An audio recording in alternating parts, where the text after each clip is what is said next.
Yeah!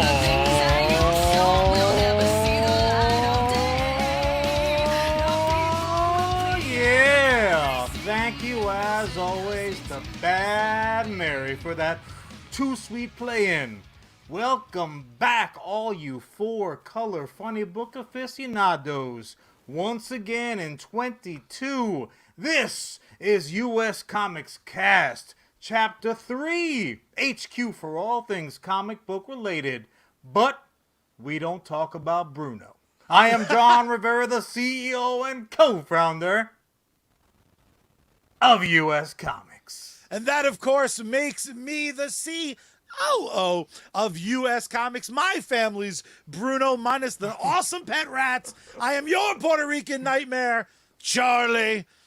Don't call me Boom Boom because I got sued in 21. Rivera. I warned you, and I warned you again. Happy Comic Book Day, good sir. How are you? Happy Comic Book Day to you. And just as an aside, that lawsuit money is not coming out of petty cash. We need to hang on to that. Damn it. But I'm good, man. I'm good. After the fact that it took me a little while to get over the fact that 2022 was like 2022.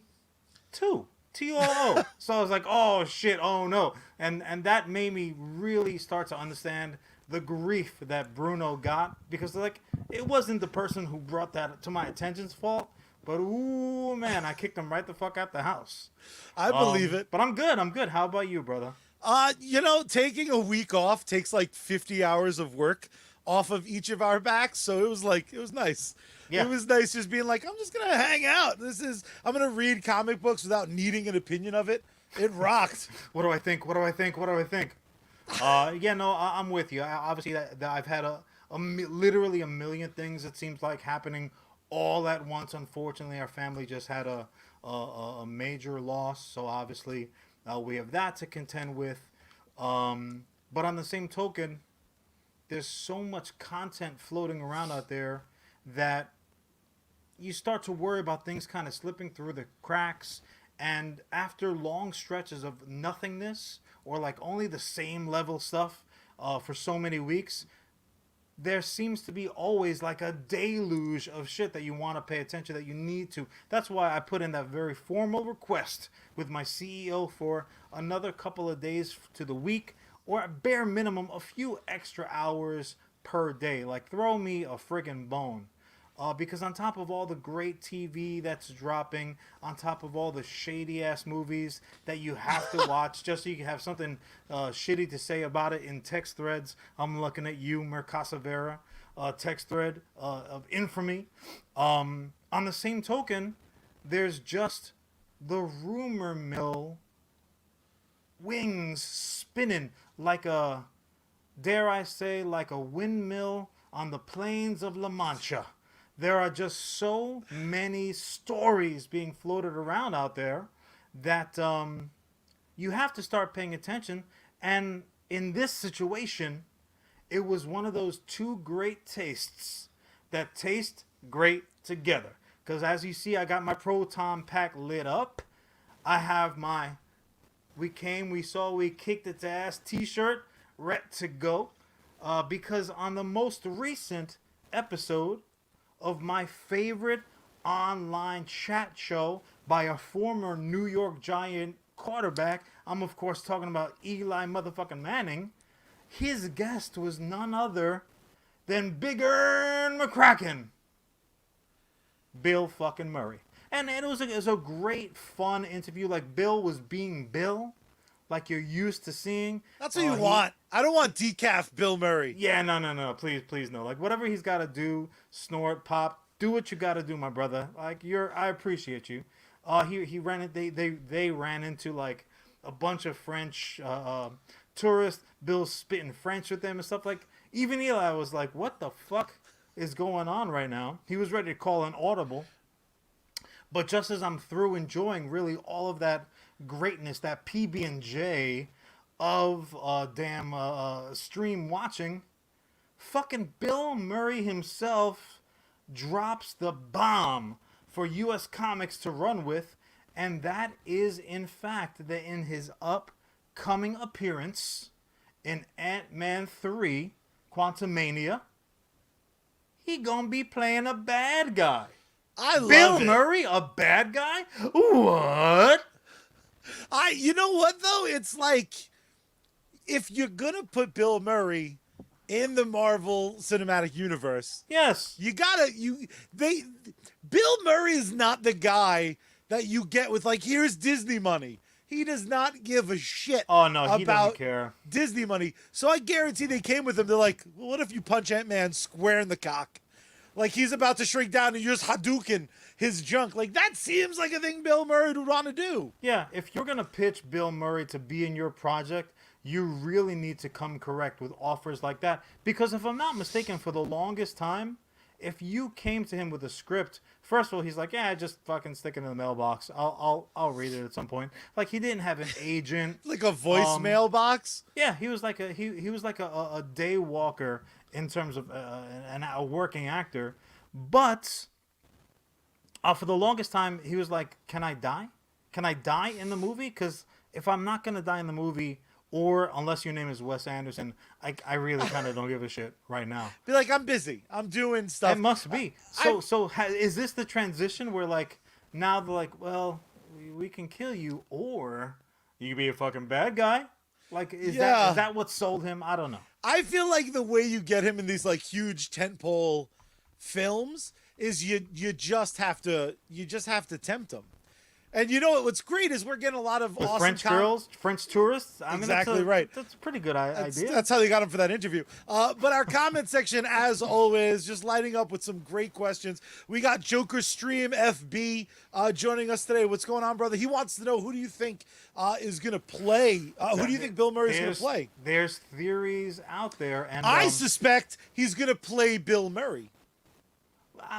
Like, what if he plays regular Bill Murray who did a heel turn? Zombieland not been a thing, I think very much so that would have been on the table. But your very own personal boy slash doppelganger Kev Smith had plenty of opinions about this weeks and weeks ago. So I certainly don't want to jump on his Snoogan's nuts with it. But the word on the street right now, I guess the one that's carrying a pail worth of water, is that he's going to be playing Krylar, which is like... Isn't that like a degreaser? It can be, if you use it properly. Who's Krylar?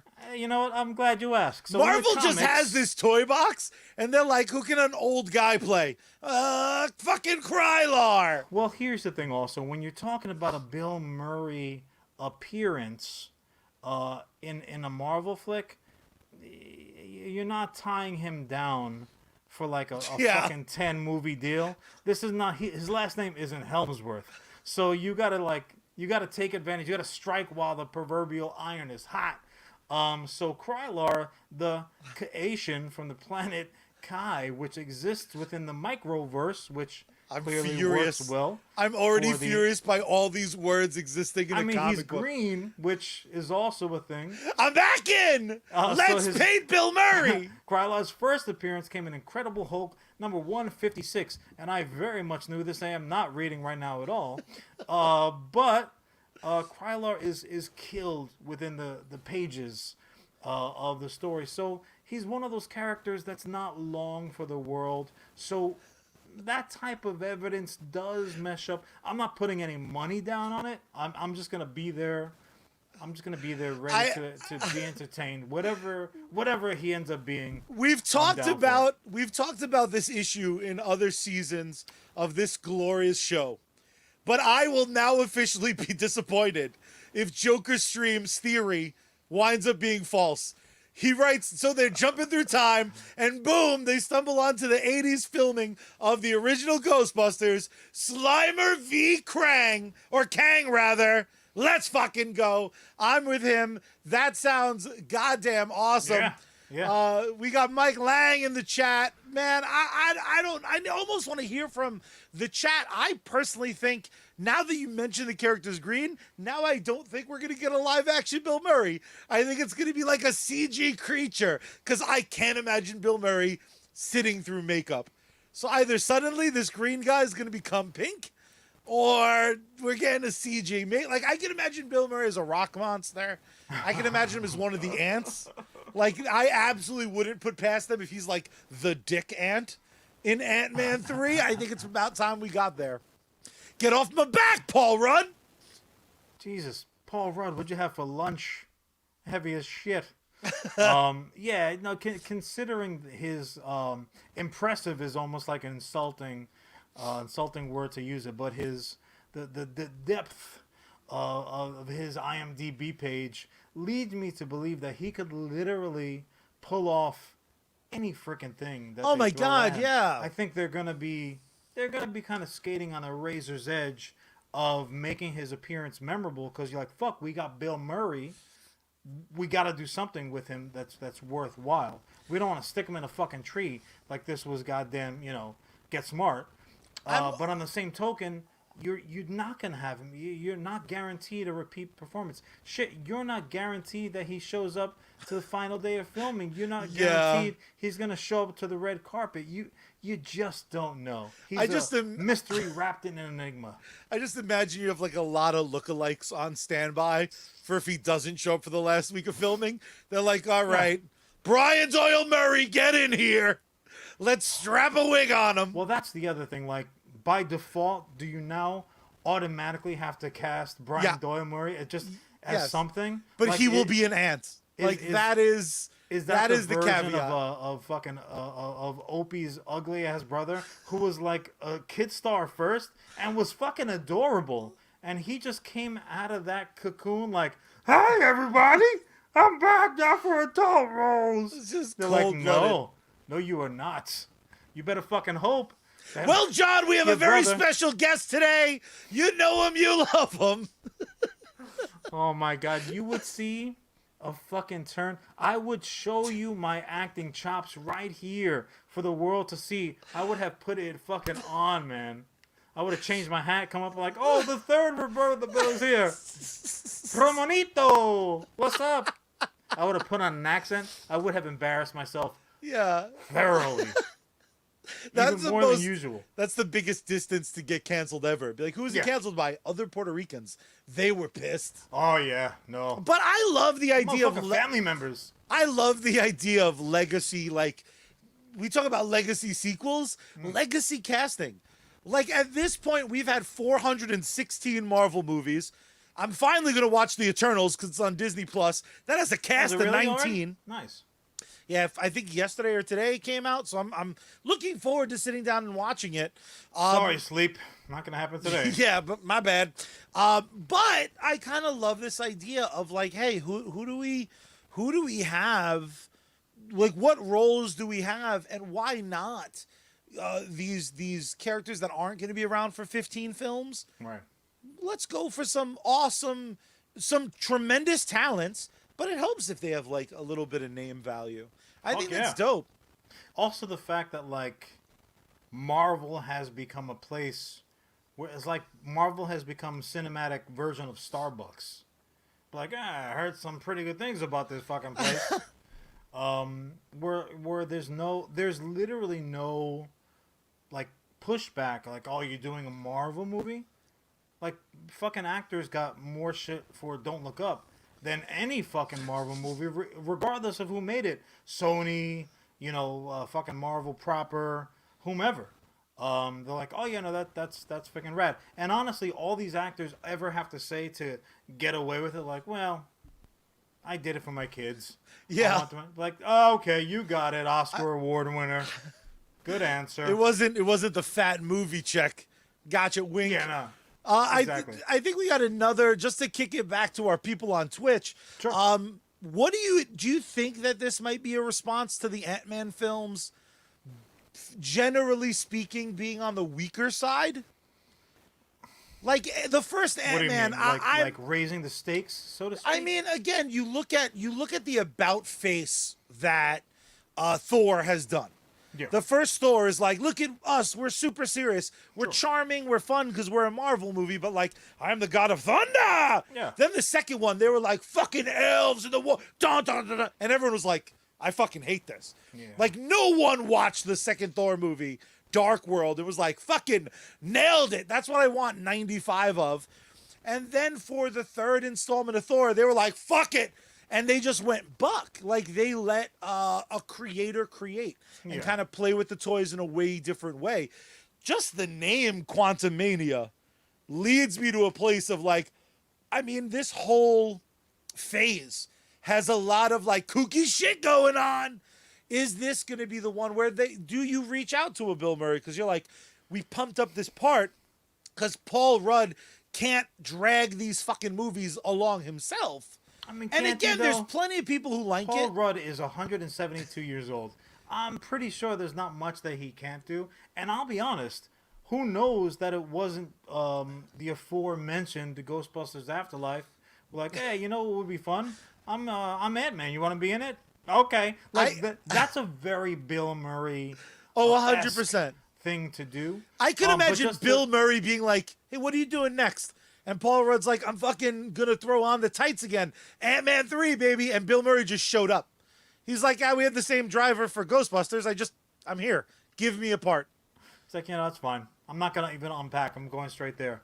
But to address your question, honestly, I think that you have this luxury of now self-importance, because regardless of whether you liked or loved one and or two, or you preferred one over the other, I'm with Ellis on this. I thoroughly enjoyed both flicks. I really did. I like Paul Rudd. Like, he's just one of those guys. This is a charm I'll fest. watch whatever the hell he's got going on. And honestly, there was no bad casting in either of those flicks as far as I was concerned. Cast really well. Yeah, but like you said, the two kind of got like a lukewarm response, to be generous. I don't love one either. Like, I don't dislike those movies, but they're fine. It's a Marvel movie. It's a formulaic Marvel movie, I think, is the worst thing you can say about it. But fucking Avengers has now made Ant-Man and the Ant-Man going-ons literally the most fucking important thing that's going on in the universe right now, with the exception of the multiple realities. Yeah. Right? There's multiple realities, and, Doc Strange and fucking Wanda and Peter, and they're all running around like, oh, remember this? Here it is again. Oh, what about this? What if we had a tiger tail? That's fine, all well and good, but also as well as the microverse, for lack of a better term, is galactically important. Yeah. It's very, very important. You could not have unsnapped Thanos if it were not for the going-ons of Ant-Man. So he has been elevated greatly. I mean, I think no pun intended. His stature is as high as ever. The one thing I will say is I think you're leaving out the elephant in the room, and I think you're doing it on purpose, because really we all know that we all know that Ant-Man's importance was solidified by adding him to Rogers the Musical. That's what really catapulted wee little Ant-Man to the heights of Broadway glory. I mean, Paul Rudd does have his equity fucking card, so it would stand to reason. And truth be told, if you told me that was actually Paul Rudd on stage filming that scene, I would have believed you, because that's just the kind of stand-up guy he is. If they did like a 1 week only Rogers the Musical, I would pay upwards of $500. That's how much I would pay to go see Rogers the Musical. Real quick from the chat, man. You're part of the problem. A couple of things I'm going to throw your way with Kang's introduction being as glorious as it was in Loki, the series. He is apparently the big bad in Ant-Man, which is like wild to me, because tonally those feel so wildly different.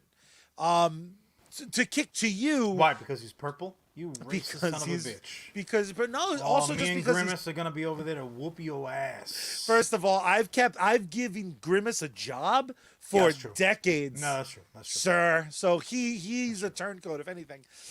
So do you think this movie is gonna be do you think all the Marvel movies, maybe even going forward, are gonna be like all elevated with their importance? Because every single one at bat has an opportunity to vastly change the universe. Well, sure. Spider-Man's in it. Doc Strange could do it. Yeah. It's the But stakes seem higher now. That's storytelling. That's anytime you have a continuous storyline. So in other words, you can't go from like a Thanos level world ending. Forget about world ending, like universe reality altering event, like of a snap of a finger, and half the people are fucking gone. To like, I stopped a mugging on the street today. First Isn't of that all, a great story? you leave Daredevil alone. Well, He does a great service for his neighborhood. granted, he those didn't couple see of it coming, blocks. but still, save it for later, buddy. All right.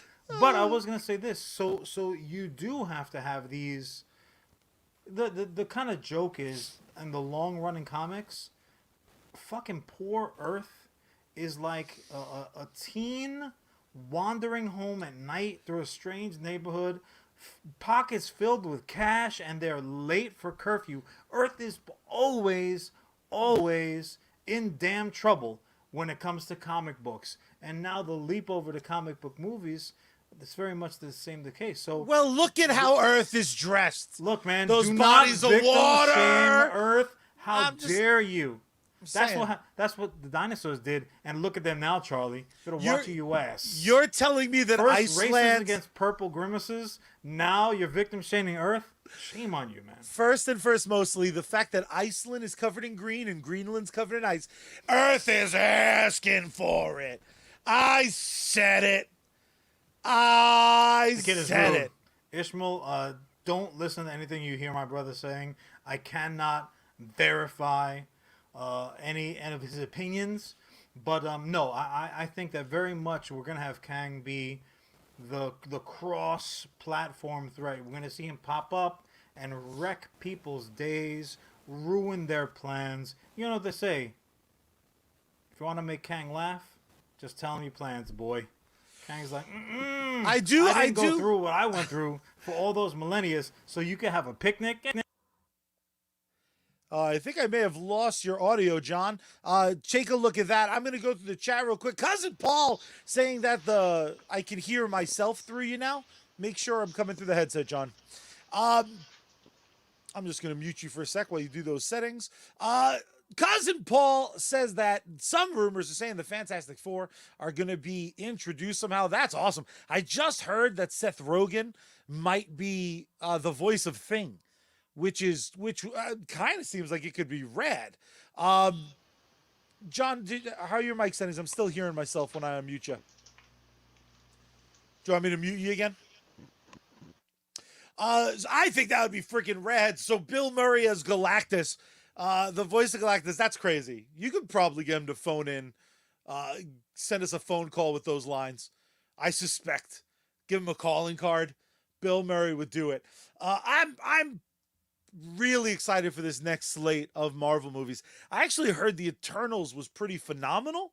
But again, it's a hell of a movie, and it came out when the pandemic was keeping me away from theaters. How's the Puss. nice? You sounded better now, John. Everything looking okay on your Anytime I end? insult you, I sound awesome. Damn it, all the hell. But there are a lot of people saying, that there's no way for an Ant-Man movie to be good. Do you think those people are truth tellers? Or do you think they're bullshit, Boy, you John? ham-fisted son of a bitch. Charlie Mick Rivera is your new name. No, Charlie, those son of bitches are not truth tellers. Alternatively, I would say that they are, at the 25-minute mark, liars. Just like George Toy Boy Lucas was a liar. Because as we all know, Han shot first. Put him up. New year, Thanks, salute. new type of shot. Knock 'em It's back. still shots. Oh! Delicioso. That was delicioso, as the kids say. John, Word. you mentioned it before. There is just so much to watch right now. There's so much to do. Again, we were talking about it in the chat. Eternals now on Disney Plus. So Yeah, I I'll haven't be checking seen it out either, this week. Ishmael. I'm gonna be checking it out tonight. I'm super excited. But one thing I did check out last week, using my Wednesday off, I took full advantage of it. hot damn Book of Boba Fett rather, is just awesome so far. I'm absolutely digging it. At the end of the season, we're gonna do a big recap. Yeah, we're gonna right do the here. Season, we're gonna do the season collectively. We'll probably even have some expert opinions joining us on that. I haven't seen the third. Have you? So I haven't seen the third either. I was too busy. Oh, you told me that. Kind of redoing the set. Yeah, it wasn't on film, so it doesn't count. Look at Charlie we're not selling that shit. We're You guys not have real no people. ideas if we're lying to you or not. That's 'Cause that true. was a full-on live. I almost believed it. That was good. That was good, Charlie. That's how you know it works. I was But gonna win an unaired Golden Globe. But there's something wrong with my brain, and I'm starting to fear that it robs me from pleasure, because I'll watch something, I'll enjoy the shit out of it based on my schedule and its runtime. Sometimes I'll watch it again. Then I do this wildly unhealthy thing where I check out what the world's consensus is, because I will sometimes watch it a third Yuck. time. I watch the second episode and I'm like, the bounty hunting Wookiee from the comics shows up, and anyone has anything else to say. Black Sandy, baby. Oh God, I cannot wait. It's a bad motherfucker. All I want to see now is like him and Chewie go at it, because I feel like Chewie would be like, ah, fuck. Truth be told, and again, this is exactly what I said I was not going to do. But real quickly, do you have Go, just say it. Do you have much familiarity of Black Sandy from the comics? Yes. Okay. That's all I want to know. Take it away. What a weird interjection, but I love it. And that's what we do on this show. But one of the criticisms the episode got... The main thing is, folks... No, I'm just kidding. One of the criticisms the episode got was a lot of people were like, this episode, specifically the flashback, seems real familiar. And I almost said Prince of Arabia, but that's not right. Help me out, John, because my show notes aren't on my screen. Prince of Persia, the video game, just going to total. Lawrence of Arabia. Good old Dusty Larry. You know, heavy Lawrence of Arabia vibes. And people were saying this as like a weird criticism. And the thing that just couldn't leave my mind was like, have they not fucking seen Star Wars? Every moment of Star Wars you've ever enjoyed, Dancing with Tuskens is a fantastic subtitle name for the episode. That's dynamite. One of the best things that Star Wars does with its storytelling, and it's been true for Mandalorian, it's been true now for Book of Boba Fett, these are like, in essence, just Westerns, is like the first puzzle piece. They took Star Wars toys and they said, we're going to play Western with it. We're going to play Cowboys verse with it. Then, seemingly, what they do for each episode is they're like, we also borrowed some other toys. We're just going to tell the Lawrence of Arabia story to contextualize what happened between Boba Fett wearing khaki and him wearing black under his suits, and the reveal that he's rocking Tusken garbs underneath his Boba Fett armor. One, it exploded my brain. Two, in episode 1 of Boba Fett, when the droids are dressing him, the fact that we see the exact same scene when the Tuskens are suiting him up, like one of us. And the best Star Wars ideas are not only borrowed from other places, a lot of times they're just like, yoink, we're going to take this wholesale. We're just taking your idea and we're putting it in the Star Wars. And that's one of the things I have grown to really love about Star Wars. I feel like I say it every time we talk Star Wars, so I'll try to say it less. But I'm not a card carrying, like, ever since I first saw Star Wars, I bought the bed sheets and I had the underoos. That wasn't my story. It took Mandalorian for me to really fall in love. I was in like with Star Wars. Mandalorian made me love it, and shit like episode 2 of Boba Fett, wholesale lifting Lawrence of Arabia. Yes! Welcome to 2022! Couldn't even let it sit. I couldn't even let it sit. I had to call it out. But I just like when you drool on the show. It's one of my absolute favorite things, and all I can think of is when you live in that world where you can borrow ideas wholesale. Man, what else can be used? And that's really what I want to talk to you about. Yeah. You've been playing with Star Wars toys since the cardboard cutout is what you got for Christmas that year, and you had to wait for them to show up. You were one of the kids trying to shoot Boba Fett's, missile down your throat or blind yourself with it, that they had to weld that like bitch on candy. the toy. What do you want from me? Hey, you know what? What happens, happens.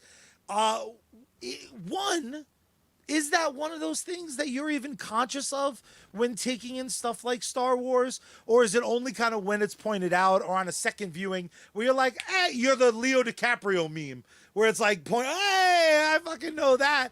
And does it take away from it? Does it add to it? Does it have no effect? I'm dying to know because, again, for me, man, it feels like a warm hug.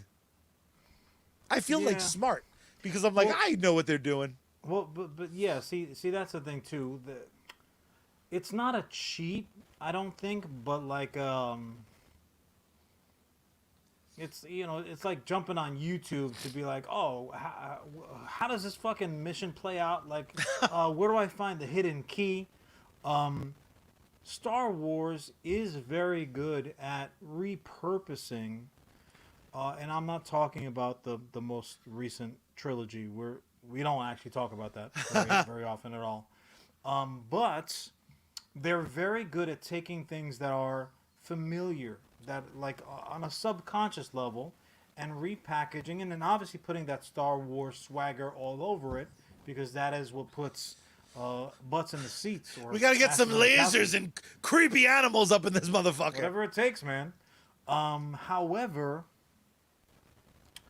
when they're referencing something else, so look, the example that sprung to mind immediately, certainly Star Wars is the not the first, nor will it be the last to reference it, but a particular episode of Mandalorian, I think it was maybe in the first season of it, it was very much so pulled straight from Seven Samurai. You know what I'm referring to? Okay. 100%. So beautifully, in my opinion. Yeah, no, they did a really nice job with it, obviously, and again, in a condensed version, because movie for movie, fucking whatchamacallit, the Magnificent Seven did it, but with cowboys. They just made Seven Samurai, Seven Cowboys, called it a goddamn day. But they're not the first again. They won't be last. Here comes Mandalorian decades later. Look what I can do. Look what I can do. And again, it played to the overall story arc very, very well. It stayed right in line with what they were doing for that season story arc to get Mando and little baby Yoda over to I almost call him Grogu to get them where they needed to be for Luke to show up and fucking blow all of our minds collectively, which I do suspect we're gonna have a similar mind-blowing event at the end of Boba Fett. It does seem like that's Favreau's formula. It's just a lot of like, just wait. Well, now I will say this. So in regards to that familiarity, Lawrence of Arabia didn't immediately spring to my mind. Like, who the fuck were these Siskel and Ebert motherfuckers who are like, oh boy, that's Lawrence of Arabia. Look at, like, really, dude? Really? I feel like some people watch shit wrong. Like, some people Unless watch... the guy's name that pointed out his name was Lawrence. Well, what are you doing? It does seem like a long way to go to criticize. It's just, there was sand. I'll give him that. But there were no camels. Well, there was the Tuscan equivalent. Yeah, I guess. Those poor little elephant really types. Camels. But... sand must be Lawrence of Arabia. That person that same reviewer was pissed when he actually paid attention to Baywatch. This isn't fucking Lawrence of Arabia at all. No, there was no slow motion in Lawrence of Arabia, and I really, really looked. So yeah, to answer your question, I do like it because yes, I feel smart. I'm like, I get what you're doing there, director and writing team. But on the same token, it really kind of depends on if what they're referencing, if what they're borrowing from, if what they're making an homage to was something that I liked. Ergo, I will now like this new version. There's almost nothing out there that I'm so fiercely protective of where I'm like, you can't ever possibly try to make another version of that, or else, why I Yeah. that doesn't exist in Johnverse. If I like something, give me more of it, man. I'd Yeah. much rather have a different flavor of a similar story arc than have like a rehashed bullshit fucking sequel that took us nowhere, so to speak. Oh, John G, what's up, kid? John G, congratulations, my friend. He knows what I'm talking about. John G from the chat being congratulated, I assume, for having a huge ding dong. He has Whoa. He brings up a great question though. Why is an homage so recently? It seems that if you do kind of honor something that came before you, that's a point of contention. I'll double down with that, John, and ask you another question. Me, John, or John G? John R. John, leave the H out for savings. The question I'll throw your way is there, for you, do you even care if there's a line in the sand for an homage and straight up taking an idea? Yes. Yeah, At what point do you think? Huge difference. At what point do you think that's? Because again, if you're putting something in the Star Wars universe, that's a pretty big goddamn change. So if you do Man in the Iron Mask in Star Wars, it's different enough. Yeah, for sure, but that is not like that is a homage. That's not rip-off status. What do you think? Do you think something can change genres and still be a ripoff? If you do like a slasher, if an episode of Boba Fett is just straight up like Halloween, I mean, that would be, first of all, I'm fucking down. I just decided I want Anakin Skywalker as fucking Michael Myers just hunting Tuskens. I would just, that episode, give it to me.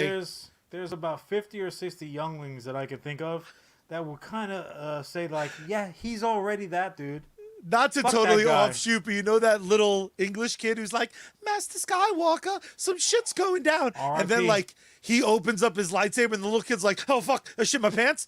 Do you know on set? The kid's like, ooh, just fingering his little hair doohickeys like, ooh, I fucked up. Do you know on set, Hayden Christensen, when he went to go click the button, he just goes, boo! And scared the shit out of the kid. That little kid is so hardcore. His fear reaction was, I would have just pissed. I would have just pissed everywhere. I mean, that yes, Vader Charlie, yelling at me. We all know your courageous reaction, not to Darth Vader in person, but to Dark Helmet. Yeah, of Spaceballs. You bring up a great point. Fame. A fucking baby should be in the movie theater. Leave it to my God rest my aunt's soul. Yeah. Who the hell drags a baby to see Spaceballs? Yeah. Then people wonder why I'm fucked up. That's why. It's not Mel Brooks' fault, man. Don't blame It's a it little on bit. Mel. It's Mel Brooks' fault and whoever made that fucking purse made out of straw and shit. But do you think something can change genre and still be a ripoff? What would be Absolutely. Do you have I mean, it's a hard question to be what's the line? Is it just a see it and you know it thing? Yes. Yeah, the short answer to that would be yes, absolutely. But also I think you can borrow elements of something that you're making an homage to by saying, "Hey, look, I love this thing. Don't you agree this is great? Here's a little taste of it," as opposed to a beat for beat remake just saying oh yeah, Anakin is running around in little kids' dreams, cutting them up with lightsabers, and why is he wearing a fedora and a fucked up striped sweater though? That's a little bit on the nose there, boys. Fair enough. So yeah, I think so that it needs to have a little bit more depth, is what you're saying. Well, no, I think it needs to be a certain element, so to speak. So throw it back to the prequel trilogy, right? There's a beat in there. There's a beat in there where Qui-Gon is, I think he's actually driving, which is real fucking kind of real big dick energy. He's I got it. I got the best hair up in this movie. I'm driving. we're on the water, motherfucker. Do you even have a license? Anyways, so he's driving la la la, and they're getting chased by like fucking what's his face, the little guy with the biological light bulb in the front of his head. We're just and gonna they're call like, him don't worry about it. Steve And- Dave. Exactly. And then like a Godzilla looking motherfucker comes along and eats him up. And like when that happened, I have literally seen that moment play out in maybe a dozen movies, TV shows. Like 7 of them are Jurassic Park. there's always a bigger fish. I'm like, yeah, motherfucker, I had that bumper sticker. Yes, that's true. There is always a bigger fish. So stuff like that, that's homage, right? That's not just, clearly fucking lifting stuff. In much the same way that when certain sequels, legacy sequels roll around, you're like, I fucking know this stuff. Well, yeah, because time is a circle and things happen more than once. There's a reason why people say if you don't know history, you're doomed to fucking repeat it. And it's not you that's fucking repeating it, motherfucker. It's the people up on the screen. That's kind of the point that they're making. So I have no problem with it. But also on the same token, I respect cleverness. Yeah. Like if they do things in such a way, if they tweak something just enough, I'm like, oh, that's Magnificent Seven. I was fucking in heaven. I loved it. Is there a specific story that you love but would love to see in specifically the Star Wars universe? Let me give you an example. With my boy, I call him Rob, but everyone else show respect. This is Robert Rodriguez, but my buddy Rob, I would, knowing he's directed episodes of Mandalorian and Boba Fett, all I want is like, I would love, and I don't know what format I would love it in, but how great would a Desperado type story be in the Star Wars universe? Take one of the 800 Han Solo clones and just like let them just do fucking Desperado. How awesome would that be? Those gunfights, but like lasers, and maybe he's fucking. And again, this is where everything I talk about becomes parody. Like, and I don't want it to be. It's just my sensibility. Could you imagine if it was like he's in one of those fucking shitty one of those motherfuckers pulls a Desperado? What's in the the card case? Could you fucking imagine? Like how unexpected and awesome Rebo that would was be. in the background, like yes, how fun, dude. The third act when like the rest of the band shows up and homeboy drumming is like it's a bazooka because this fucking movie's nuts. Like I'm desperate for that. When I was thinking about asking you this question, the thing I wanted to throw your way is like, how fucking great would a Jaws type episode of something be in Star Wars? You have a couple fucking rebels or whatever, they're in deep space because some fucking space fish is fucking shit up. Like, we're gonna need a bigger Star Destroyer. Like, there's give me like one of those fucking worms that were in the asteroid. Yes, tried to chomp down the Millennium Falcon. They're fucking trying to get kyber crystals or some shit. That'd be dynamite. Instantly when you broach the topic, my mind went one place, and it's ironic that you also broach the little hairy son of bitches little teaser at the tail end of episode 2, but fucking Black Sandy showing up. That's why I wanted to ask you if you knew Black Sandy from, I call him Black Sandy the way you call fucking Robert Rodriguez Rob. Do you know his backstory? I only read it the one time. I do own the comic books because that comes out of what's her name? She's an awesome character too, and it of course eludes me. And I apologize for asking you, Susan from the Star Wars. So the short version of it is for anyone who's unfamiliar, or if you haven't for some reason seen the second episode, even though the third one came out today. Plug your ears up. Give me a minute. So obviously, Wookiee. He got that heavy, dark Wookiee energy going on. And he's got a little bit of a tood, right? This motherfucker, that's swagger. He was booted off Kyisk, pronunciation notwithstanding. He was booted off of Kanish. Oh, dude, I could go for Kanish right now, boy. toasted up nice, little spicy mustard. Oh, I love that. This is why the show never focuses. Yeah, no, never short. So anyway, he gets booted from the Wookiee home planet. I know I pronounced that right. And he's kind of just like making his way in the world. And he pulls a straight up, you want to talk about homage, he pulls a straight up Conan the Barbarian, where he ends up in the, he ends up in the palatial estates of a gladiator manager, right? To use your wrestling nomenclature. He pulls into the Star Wars version of Bobby the Brain Heenan, and he's now part of this like gladiatorial family, and he's got to fucking throw down on a regular basis. Now, this is what's really interesting in the storytelling of it, where in his having to fight like Conan did, in his having to fight different individuals on a regular basis and still coming out on top, he has now, in essence, been educated on how to throw down best against this particular alien type, that particular alien type, and so on and so forth. So what ends up happening is you get this Wookiee with a fucking attitude problem mother sucker, awesome, who can throw down against basically anybody, and eventually he does graduate from the gladiatorial arena and move on. And he ends up actually partnering with Boba Fett. He and Boba, they kind of go on Vader adventures. They get sent off to do kind of important stuff in between the seams of the movies and shows that we've gotten thus far. Matter of fact, it was Obi-Wan that fucking gave him that gnarly scar over his eye. So I'm actually kind of hoping that we're going to get Black Sandy carrying over into the upcoming Ben Kenobi series, because round two, ding ding, dynamite character. And as far as I'm concerned, you cannot get enough Wookiee action. So that's the long version. The short version of your answer, what I would love to see imparted, taken into account that we have now established canonically the little gladiatorial arena that Black Sandy came from. Give me a Spartacus type Star Wars adventure. Make it season long. Make it a 2-hour movie. Whatever the hell. New Christmas special. Fuck it, I'm down.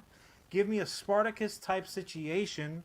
Give me some kind of Spartacus substitute within that Star Wars vernacular, and run away with it. Because that Spartacus story is actually it's true.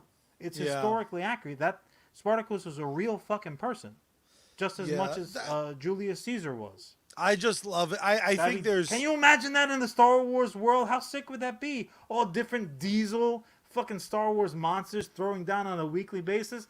Ooh, my nipples can't take it. I do know that we're getting a Rogue Squad movie, which I'm very appreciative of. I think that has potential to be goddamn awesome. But I'm just going to talk directly to Disney for a second. Hey, Disney, they won't give me Top Gun 2. If I could please get an Imperial, the baddies version of Top Gun starring Wedge Antilles. When Wedge fucking flew for the bad guys, give me that shit Top Gun style. I want Star Wars Iceman. I want droids being sassy as fuck. Sign me up. That'd be dope. Know what else I would love to be signed up for? Too. Know what else I would really love to be signed up for, John? What's this? Some wonderful sponsorships to start off this new year, right? John, right. Why don't you tell the good people who paid for today's entertainment? Oh, it is so simple, and it is no secret.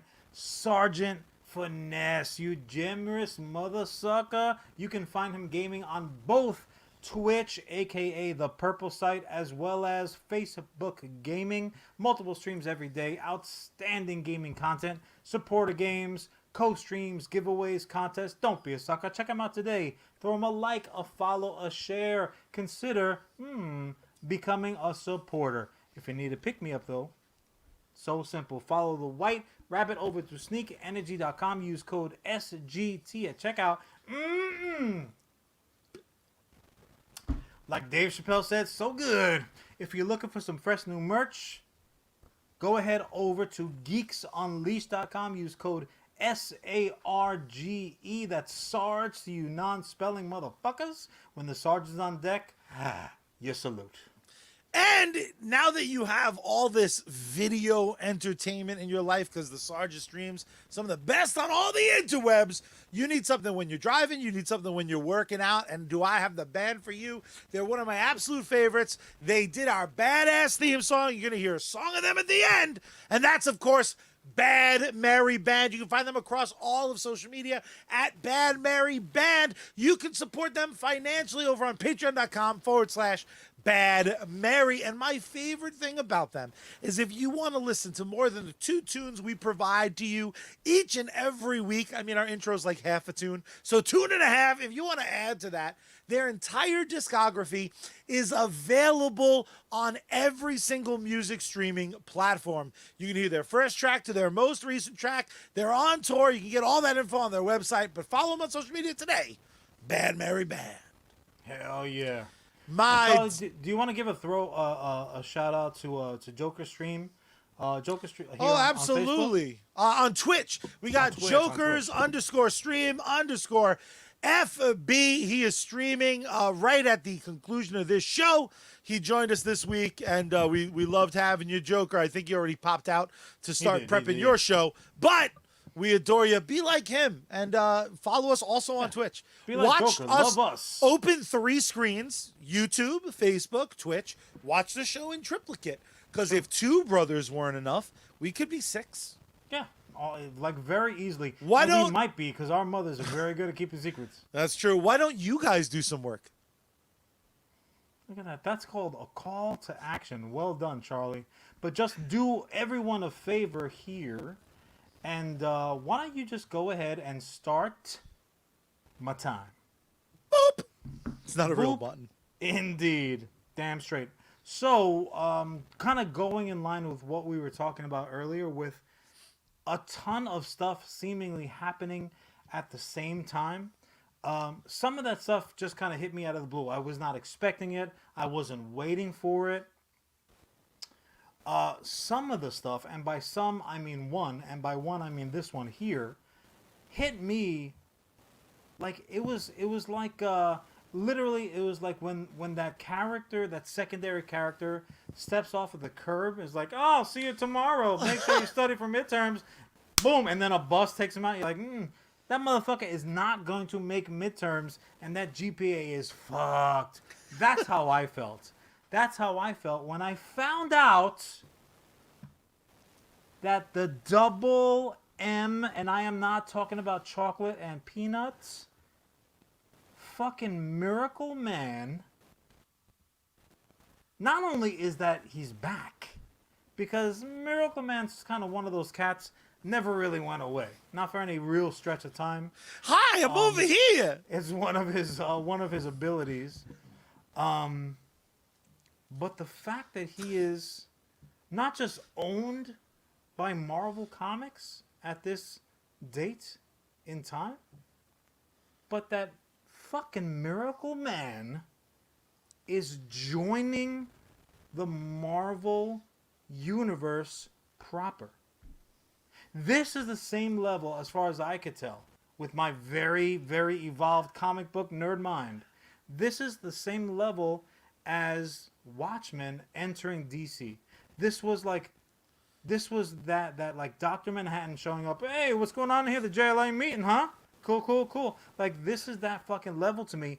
It was shocking, as shocking as it was very exciting, but also as well as made me realize I have a shit of fucking homework to do. So let me ask you real quick, because I do want to. I know that there's gonna be people watching and listening who are not quite as familiar as these 2 fucking nerds. What were your immediate feelings? What was your immediate reaction when fucking Mickey was getting ready to lace him up to fucking join the Avengers and the X-Men and fucking Fantastic Four and all the House of Ideas roster? I literally went, no. Squeaker. I'm like, are they gonna right? redesign everything about him, because Miracleman is like this skinny blonde guy with one of the world's worst costumes. So I'm like important Marvel.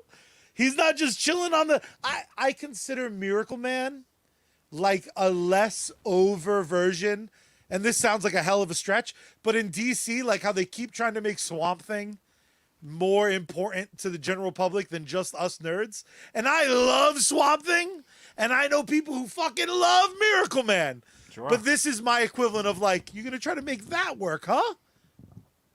Go on. Rifling through his Man-Thing comics, he's like, look, man, they've tried. They fucking tried. I do have the benefit, though, of no expectations. Like, you can't fuck up Miracleman to Charlie, because Miracleman, fucking nothing. It's white bread. Honestly, the miracle is that this motherfucking character is still floating around out there. So just really quickly, for anyone who is not familiar, shame on you. But for anyone who is not familiar, anytime you have a character with this much alliteration straight up in his superhero name, you gotta pay attention. He didn't just go the fucking alter ego route. Like that's Bush League. He not only went the alliteration route in his superhero title name, the fucking creator of the character was like, my name is Mickey. This guy's fucking name is Mickey. Like, this was a straight up grade school drawing on the back of your math textbook. I came up with a character. Anyways. Say hello to issue 1 of US Comics, of US Comics. Issue 1, John got a big hog. Our newest hero, Big Hog Johnny. The misadventures of Big Hog Johnny. So, in any case, Miracleman has been actually in possession of Marvel Comics for like a decade at this point, which is part of the surprise to this guy. Like, you've had him. Like, you have not dusted this shit off for a very long time. So just kind of let's go back a ways, right? Let's cast our minds back to the golden age of comics. You know, when it was like super racist, very, very cheap, and pretty much accepted that we were just going to steal from one another at will. Oh, that's a great character. Thank you very much. And now I'm going to do my slight variation and sell a shit ton of rag comic books also. It's fine. We're not even going to bother calling it an homage. No, like homage. Get the fuck out of here. So, Miracleman. All right, let's go back even a little further back beyond Miracleman. So, Superman, as we all know, surrounded by, constantly love Superman here at US Comics Cast. Superman comes out doing very, very well. Then, of course, douchebag Bob Kane, which, by the way, Bob Kane's the next motherfucker to go on trial right here at US Comics. I have some dirt on Bob Kane. I will not defend him. Son of a bitch. We got to call the sergeant. You're like, you're an attorney now. Or Jordan or somebody. Like, he needs representation because I'm going to throw the book at his ass. But in any case, Superman, Batman, and then in essence, just like a fucking an overflow of copycat Superman characters. Every publisher that you can possibly think of. One such publisher was Fawcett Comics. If I'm not mistaken, will put out Captain Marvel. Captain Marvel, the original Captain Marvel, folks listening and watching would more likely know him as Shazam nowadays. Now, back in the day, Shazam was just some shit that he said in order to change over into this powerful Superman-like character. He was a kid, whatever. But his character's name was Captain Marvel. Now, the little bit of issue was that there was plenty of Superman copycats out there. And look, when you know, that's the best compliment that one can give you is imitation, right? Yeah, except when your shit is outselling my shit. And that's what was actually happening. So Captain Marvel Comics, aka Shazam, was actually outselling Superman at that time. Rude. And DC at first was like pretty cool. They're like, hey, who's outselling who? Who's number one now? Nah. Call the lawyers. Now is time to do something about it. So they got the lawyers involved and sued the tits out of Fawcett Comics. to wit, they won a dollar amount so great, did DC, that Fawcett could not pay. They took the faucets. They took the toilets. Oh, yeah, They took it all. took the plumbing. They took it all. So, what ended up happening was they just had to fucking, like, just pack it in, pack it up, wrap it up. We out. They bolted the doors rather than paying DC what the court said they owed. Matter of fact, like, the only real thing of any value that they had was this fucking character. So on the way out the door, they said, "Here, DC, you fucking ruined it. Here, just take this red pajama asshole. Good luck." So DC now had possession of this character that they sued another comic book publisher over because it was too close to their beloved Superman. Fine, great. Fast forward, that's happening in the U.S. Over in the UK, there was a small little print company that also printed the Captain Marvel comics. They did it in black and white. They did it on a much smaller scale. They had pounds on the cover instead of cents. It was great. They didn't fucking get the memo. Like, that's the colony's problem. We're just going to keep on doing what we got to do. So now that they no longer have these new fucking Captain Marvel adventures to fucking put out, they're like, we'll just start reprinting the old ones. Fuck it, we'll do it in black and white. And they just kept that ball rolling. We sure do like money. Well, pounds, dollars, whatever the fuck you want to call it, euros. It's all great. So we get to the point now where Marvel, at the time, like when all that stuff was happening with the lawsuit between Captain Marvel and DC, Marvel was not Marvel. Marvel was Timely Comics. And there were no motherfuckers running around the street called Timely Man. So there was no real issue. But we were already starting to get to that point where, like, Marvel and DC were like, we're the two big boys. And, what are you doing? What are we doing? It's like literally competition. DC, the distinguished competition, as fucking Stan the Man used to say. And sometimes you have to take little petty swipes in competitions like that. Charlie knows better than most. So now Timely Comics, now called Marvel Comics, said, wait a minute, you've got a character over there called Captain Marvel? Nah, fuck that, son. Not on our watch. And they brought a lawsuit, did Marvel Comics against DC over just the name Captain Marvel. And DC, being DC, was like, you know what, fuck it, it's not worth it. We're just going to change his character. That's when Captain Marvel became Shazam, officially. They just had no respect for kids. Yeah, they're like, call them fucking Power Guy. Who gives a shit? They carry these comics into bed. They piss on them at night. It's fine. They cost like 10 cents. Who cares? So now having that kind of like an open door, Marvel's like, all right, now we're gonna do something called Captain Marvel, because who's gonna stop us? And it has nothing to do with this fucking the big red cheese, whatever. So we close the door on that chapter for now. Meanwhile, back in the UK, they've still got these fucking reprints going. Like, wait, what happened? Who's not called what now? Fuck. So what they end up doing is they had transitioned what used to be Captain Marvel, because now they couldn't. Now they were out of reprints that they could do. It's like, let's whip some shit out. And these kids are so fucking stupid over here in the UK that they're not going to know the difference. We'll switch up a couple of things, and instead of Captain Marvel, we'll fucking call him, I don't know, Marvel Man. And this is the first time that we're really seeing who we would recognize as Miracleman. Just a bootleg ass. Oh, yeah. So now we have Marvel Man, who's got that slight variation in looks, but he is, for all intents and purposes, fucking the original Captain Marvel / Shazam.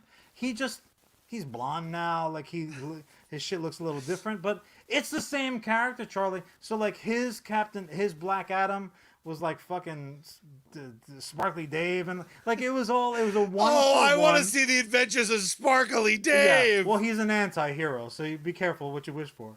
So now you have Marvel Man over in the UK doing his thing, and they were like, nah, dude, like, are you not paying attention? Like, this is clearly a problem.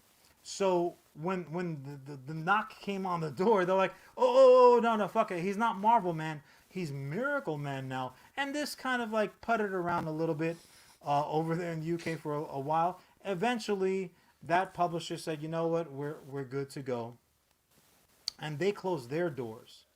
So now DC and Marvel have basically flexed on independence and each other and have really affected change to a lot of these characters that people loved. People had emotional investments in, and these characters now, they've gone away. They've had huge visual changes, name changes. Like, they really have not respected the readers. Not like nowadays where it's just, mutual respect. Anyways, Image, I'm looking at you. So, fast forward a little more, jump in the fucking time machine, or DeLorean, whatever you have handy, and take it now to the 80s. And the 80s in comic bookdom was real, like Indiana Jones was running around, cultural appropriation be damned. He's like, this belongs in a museum. No, Indy, it probably belongs where you fucking just found it. Why do you think these naked aboriginals are chasing you down? Put it back. Love, Indy. I love you. Anyways. You love Indy. You don't support Indy sometimes. Yeah, look, I love Indy. Love the sinner, not the sin. Come on, Charlie. Where's your Catholic school? Listen, I don't need to read your fucking OkCupid profile again. So, there's a lot of dusting off going on in the 80s in comic books. Comic books had seen a resurgence, like give us more. Don't give us any more fucking mutants. How many mutants can we really have? So, in the dusting off process, they rediscovered now Miracleman. But Miracleman was at this point still just it's a color swap Shazam, copy, yeah. Shazam / Captain Marvel. They're like, well, this isn't really screaming for attention, unless of course you get a fucking dark, brooding, I don't even know, like what's the opposite of a glam up?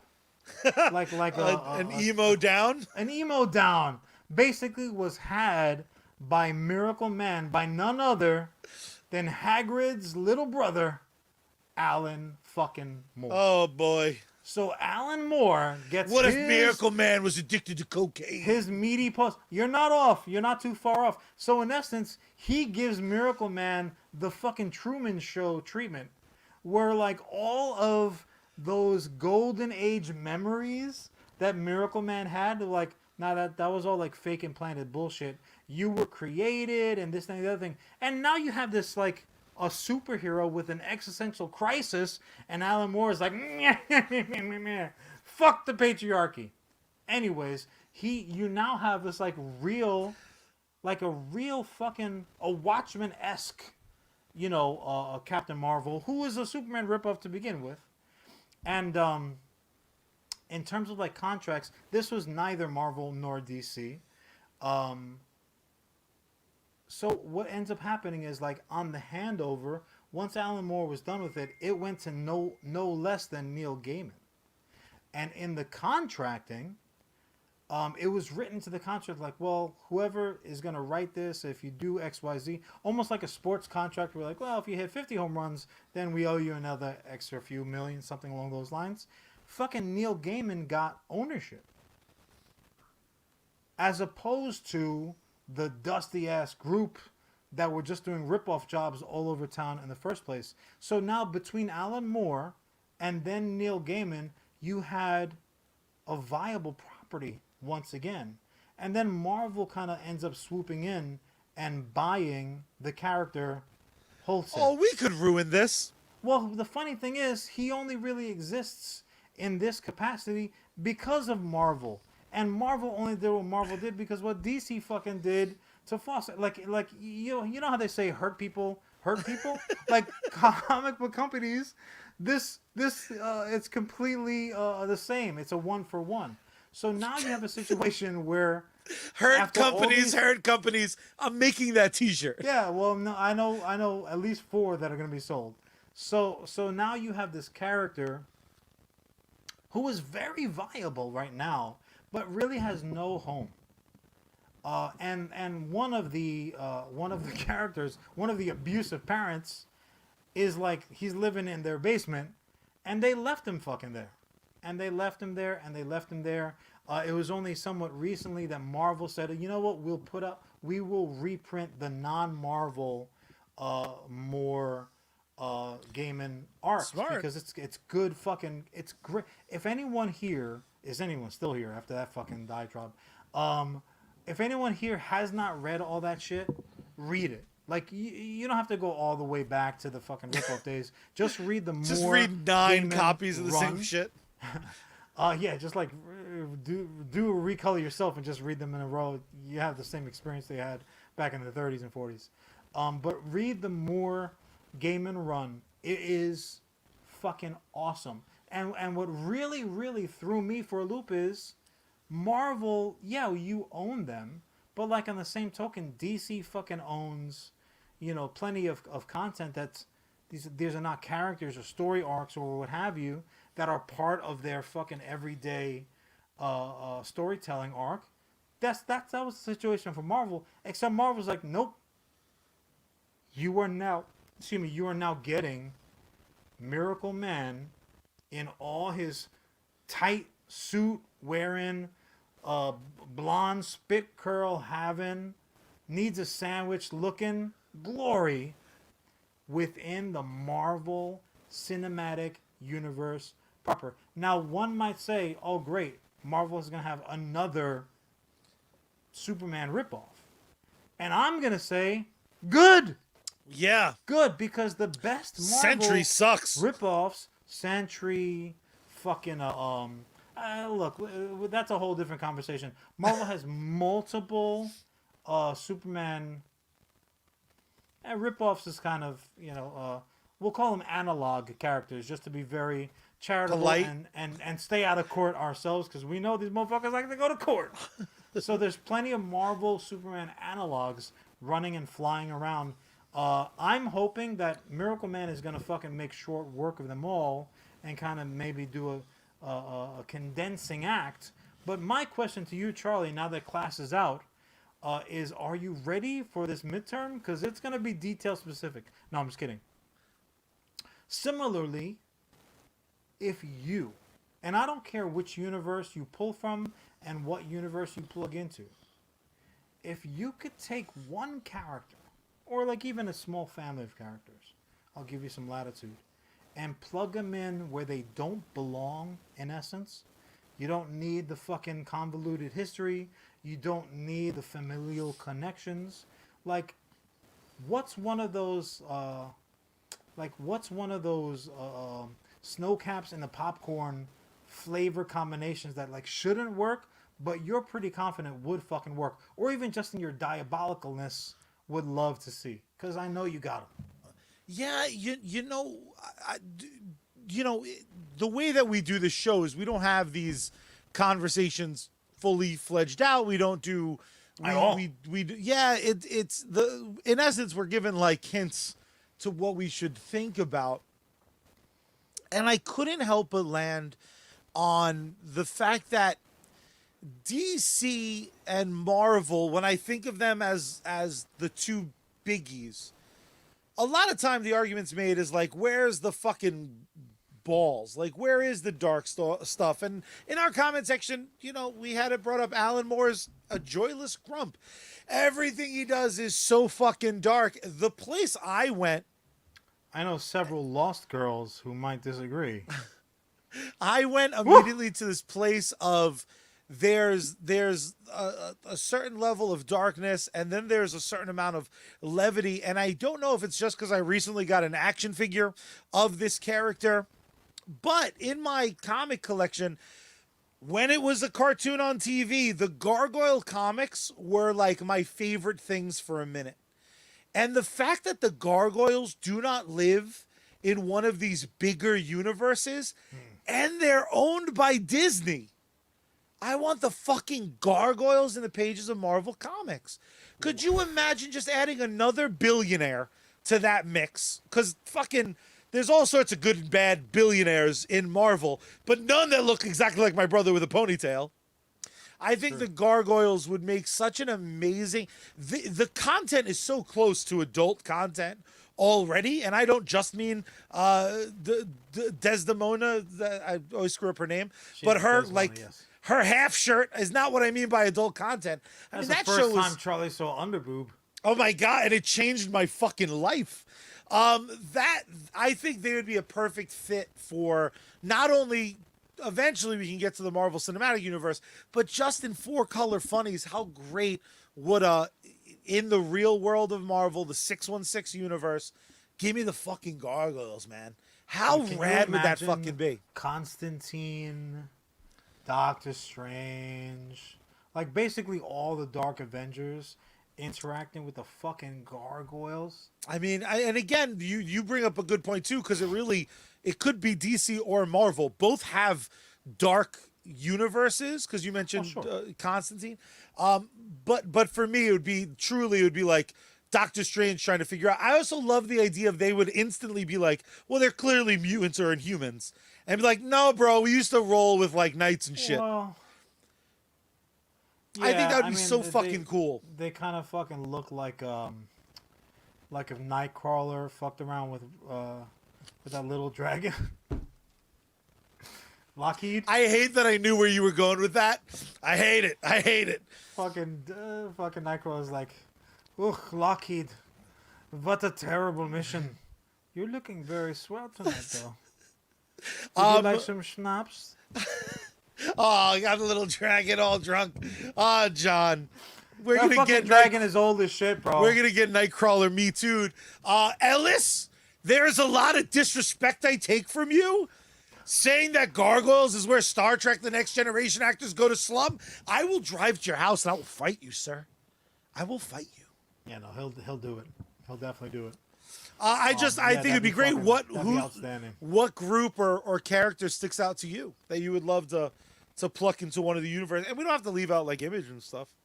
Well, I mean, look, my hard-earned dollars nowadays, they go to Image first, and I'm doing a lot of collected editions of stuff because it's like the comic book equivalent of binge watching. Yeah, I can't imagine you being satiated after 22 pages with pictures.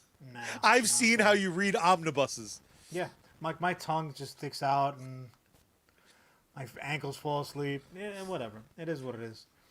But I have always said, literally since issue 1, and I have been on this particular hellish bus since the fucking first day. Spawn, and I do realize that there have been crossovers and whatnot. Spawn is one of those characters that could enter into either of the big twos and have it be like a constant, but at the same time not permanent situation. Like Spawn could be that girl that you're dating pretty regularly who keeps the toothbrush at your place, but like has a key, but like, you know, not doing any grocery shopping situation. So Spawn could obviously be one of those type of characters, and also as well as one of your perennial favorites, IDW, is very, very good at just like fucking throwing mishmashes together and be like, well, let's look at this fucking adventure. Can you imagine if this happened, this, then the other thing? But yeah, like the short version that I have for that is there are certain characters, Spawn, Savage Dragon could do it. Like you insert Savage Dragon singularly. I'm not talking about his whole giant fucking spread out freak show.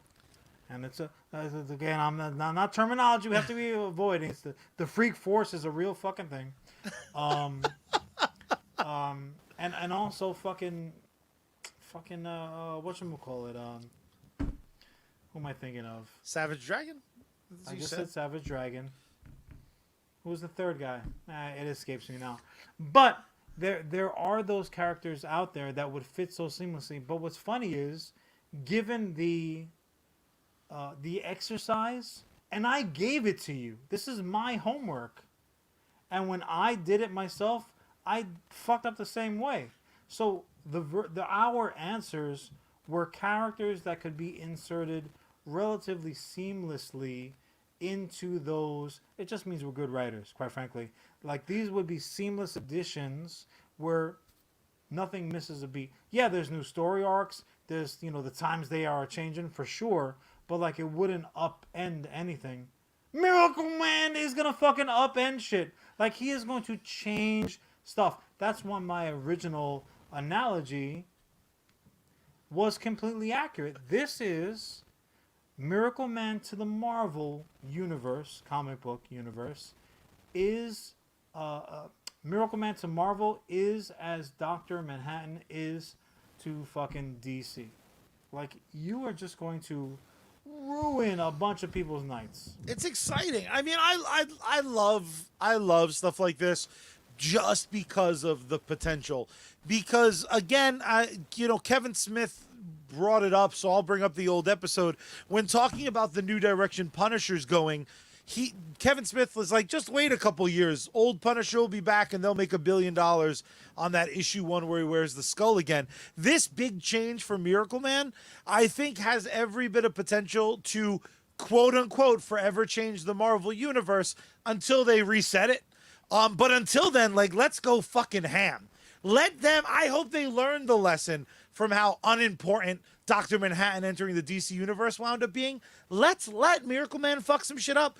That's how you get me excited about the big two again. Yeah, I think you're completely right. And what's very funny is what we, in comic book fandom, have joked about for so long, how they're like, really for decades at this point, there are no real stakes in comic book writing, right? Especially for the big publishers, where a character dies, you're like, that character will be back. Don't worry about it. And even more so now, that's magnified times 10%, 20%, 100%, where with them both kind of fully embracing this multiverse action, both in the comics and now in the movies, you can undo anything that you don't like. You don't even have to worry about fucking Biff Tannen starting like a fucking, Atlantic City in your hometown. Like, even that would be more, would be more after effect than the publishers are really able to accept. Which is honestly when certain things are done in order to push.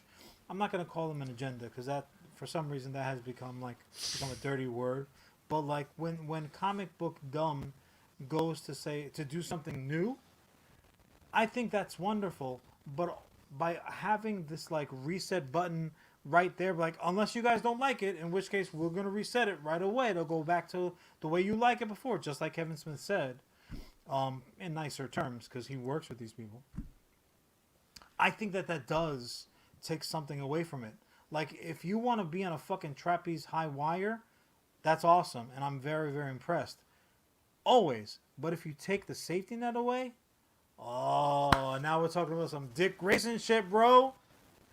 We're going to get a tiny superhero out of this deal. Damn straight. Leave the super out for savings. Tiny Bye. little short shorts, half a cape, underoos. It's on.